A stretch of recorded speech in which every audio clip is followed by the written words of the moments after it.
Welcome back to my channel. एक बार फिर से स्वागत है आपका हिंदी प्रेगनेंसी कॉर्नर में एक नई वीडियो के साथ, एक और इन्फॉर्मेटिव वीडियो के साथ। उम्मीद करती हूँ आपको हमारी और वीडियोस की तरह आज की ये वीडियो भी पसंद आएगी। अगर वीडियो पसंद आए तो वीडियो को लाइक और शेयर करना मत भूलिएगा। वैसे तो पूरी प्रेगनेंसी ही आपको अपना ध्यान रखना चाहिए, पूरी प्रेगनेंसी ही आपको बहुत केयरफुल रहना चाहिए। खास करके अगर ये आपकी फर्स्ट प्रेगनेंसी है, आपको कोई ज़्यादा नॉलेज नहीं है तो आपको ज़्यादा से ज़्यादा जानकारी इकट्ठी करनी चाहिए। हमारे चैनल हिंदी प्रेगनेंसी कॉर्नर पे आपको प्रेगनेंसी से रिलेटेड हर टाइप की इन्फॉर्मेशन मिल जाएगी। आज की वीडियो में हम बात करने वाले हैं 9वें महीने में बरती जाने वाली सावधानियों के बारे में। जी हाँ, कुछ ऐसी गलतियां जो 9वें महीने में करने से आपको बहुत बड़ी प्रॉब्लम फेस करनी पड़ सकती है। जैसे कि आप जानते हैं कि 9वें महीने में कभी भी आपका वाटर ब्रेक हो सकता है। वाटर ब्रेक होना यानी कि इम्यूनिटिक फ्लड का बाहर निकलना। इम्यूनिटिक फ्लड का निकलना स्टार्ट होने का मतलब है कि आपकी लेबर पेन कभी भी स्टार्ट हो सकती है, आपकी डिलीवरी कभी भी हो सकती है। वाटर ब्रेक होना असल में लेबर पीड़ा का ही संकेत है। इसका मतलब है कि बच्चा जन्म के लिए बिल्कुल तैयार है। प्रेगनेंसी के दौरान आप इतने बदलावों से गुजरती हैं क्योंकि हार्मोन्स चेंजेस की वजह से आपको बहुत सारे बदलावों से गुजरना पड़ता है।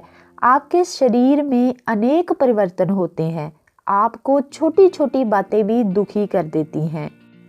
वाटर ब्रेक असल में इम्यूनिटिक फ्लड है जिसमें बच्चा पूरे 9 महीने पलता है। पूरे 9 महीने बच्चा इसी इम्यूनिटिक फ्लड के अंदर रहता है और बिल्कुल सुरक्षित रहता है। जैसे ही इम्यूनिटिक फ्लड बाहर आना शुरू हो जाता है, वाटर ब्रेक हो जाता है, तो आपका बच्चा असुरक्षित हो जाता है और ऐसे हालात में बच्चे का जल्दी से जल्दी जन्म होना बहुत ही ज़रूरी हो जाता है। लेकिन जब 9वें महीने में वाटर ब्रेक होता है तो कई बार औरतें इसे समझ नहीं पाती और इसे जूरन ही समझ बैठती हैं। खास करके वो महिलाएं जिनकी ये पहली प्रेगनेंसी होती है। 9वें महीने में वाटर ब्रेक बिल्कुल इसी तरह का प्रतीत होता है जैसे कि आपको बार बार यूरिन पास हो रहा है, आपको बाथरूम जाने की ज़रूरत बार बार पड़ती है। लेकिन असल में ये इम्यूनिटिक फ्लड होता है जो कि लीक होना स्टार्ट हो जाता है। आपको ये जानना बहुत ही ज़रूरी है कि यूरिन और इम्यूनिटिक फ्लड को कैसे पहचाने, कि आपको यूरिन ही आ रहा है या फिर आपको इम्यूनिटिक फ्लड आना स्टार्ट हो गया है 9वें महीने में। एक्चुअल में यूरिन जो होता है वो तो आपको पता ही है, नॉर्मली जैसे होता है, लेकिन इम्यूनिटिक फ्लड और यूरिन में बहुत फ़र्क होता है। इम्यूनिटिक फ्लड थोड़ा सा गाढ़ा और कई बार इसके साथ थोड़ा थोड़ा ब्लड भी आता है। अगर यूरिन पास करने के दौरान आपको ऐसा प्रतीत हो रहा है कि ये यूरिन आपको गाढ़ा और ब्लड के साथ आ रहा है तो समझ जाइए कि आपका वाटर ब्रेक हो चुका है। ये यूरिन बिल्कुल भी नहीं है। वाटर ब्रेक होने पर आपको तुरंत ही हॉस्पिटल जाना चाहिए क्योंकि इम्यूनिटिक फ्लड की कमी के कारण बच्चा अंदर असहज यानी कि अनकंफर्टेबल महसूस करने लग जाता है। एक बात का ख्याल रखें, जब वाटर ब्रेक होता है तब आपको यूरिन जैसे ही प्रेशर महसूस होता है और आपको पता भी नहीं चलता कि कब लीकेज शुरू हो गया है। आप यही समझती रहती हैं कि आपको यूरिन का प्रेशर पड़ रहा है, लेकिन एक्चुअल में ये आपका वाटर ब्रेक होता है। अगर ऐसा होना शुरू हो जाता है तो आप इससे बिल्कुल भी डरे नहीं, क्योंकि अचानक से सारा इम्यूनिटिक फ्लड नहीं निकलता, परंतु समय से पहले आपको हॉस्पिटल पहुंचना जरूरी होता है। इम्यूनिटिक फ्लड जैसे ही स्टार्ट होता है उसके 3-4 घंटे बाद नॉर्मली डिलीवरीज हो जाती हैं।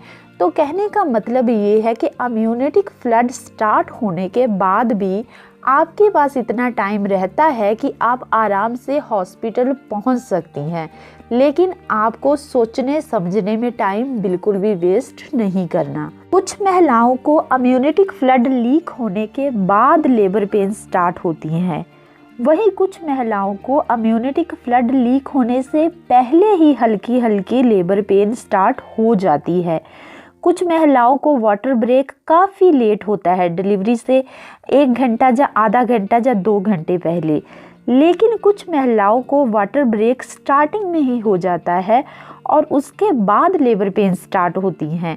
और कई बार तो ऐसा भी होता है कि वाटर ब्रेक के बाद भी आपको लेबर पेन स्टार्ट नहीं होती। अगर आपको वाटर ब्रेक के बाद भी किसी तरह के लेबर पेन के साइन नज़र नहीं आ रहे, तब भी आपका हॉस्पिटल पहुंचना बहुत ही ज़रूरी है, क्योंकि आपका बच्चा सुरक्षित नहीं है वाटर लीक होने के बाद। डॉक्टर आपको ऐसे इंजेक्शंस देते हैं जिनसे आपको आर्टिफिशियल लेबर पेन स्टार्ट की जाती हैं और आपकी डिलीवरी तुरंत करवाने की कोशिश की जाती है। तो इसलिए सबसे बड़ी गलती जो महिलाएं अक्सर करती हैं वो यही है कि अम्यूनिटिक फ्लड लीक होने को वो समझ ही नहीं पाती। स्पेशली जो फर्स्ट टाइम मॉम बनने जा रही होती हैं, उनके लिए ये मुश्किल ज़्यादा आती है। तो आपको इस बात का ध्यान रखना है कि आपको जो 9वें महीने में अचानक से बार बार यूरिन का प्रेशर पड़ रहा है, ये वाकई ही में यूरिन का प्रेशर है या फिर आपकी वाटर लीकेज स्टार्ट हो गई है। इस चीज़ को पहचान में रखिए, ध्यान में रखिए। 9वें महीने पूरा केयरफुल रहिए जब भी आप यूरिन पास करती हैं। हमेशा ध्यान में रखिए कि आप यूरिन ही पास कर रही हैं। आपकी एक गलती आपके लिए और आपके बच्चे के लिए बहुत ही ज़्यादा खतरनाक साबित हो सकती है। अगर आपका अम्यूनिटिक फ्लड ऐसे टाइम पे लीक होना स्टार्ट हो गया है जब आपकी फैमिली में घर पे कोई भी नहीं है, आप बिल्कुल अकेली हैं, तब भी आप घबराए नहीं। आपके पास एक कितना टाइम है कि आप एम्बुलेंस मंगवा सकती हैं। 9वें महीने में हमेशा एम्बुलेंस का नंबर और अपने फैमिली डॉक्टर का नंबर अपने पास रखें। हो सके तो कोई ना कोई फैमिली मेम्बर 9वें महीने हमेशा आपके पास घर में अवेलेबल रहना चाहिए, ताकि आपके साथ किसी तरह का कोई भी हादसा ना हो सके और आप समय पर हॉस्पिटल पहुंच सके और सही सलामत डिलीवरी करवा सकें।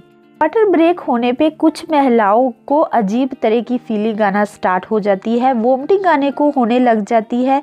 कुछ महिलाओं को लूज मोशन की प्रॉब्लम भी होना स्टार्ट हो जाती है। लेकिन कुछ महिलाएं इस हालात में भी बिल्कुल नॉर्मल ही रहती हैं। तो उम्मीद करती हूँ ये वीडियो काफ़ी हेल्पफुल रहेगा उन औरतों के लिए जो पहली बार माँ बनने जा रही हैं और या फिर जिनको 9वां महीना स्टार्ट हो चुका है, लेकिन इस बात की जानकारी उनको ज़्यादा पहले नहीं थी। अगर वीडियो अच्छी लगी है तो चैनल के साथ जुड़े रहिए, चैनल को सब्सक्राइब कर लीजिए और बेल बटन ज़रूर प्रेस कर लिया कीजिए नई आने वाली वीडियोस के लिए।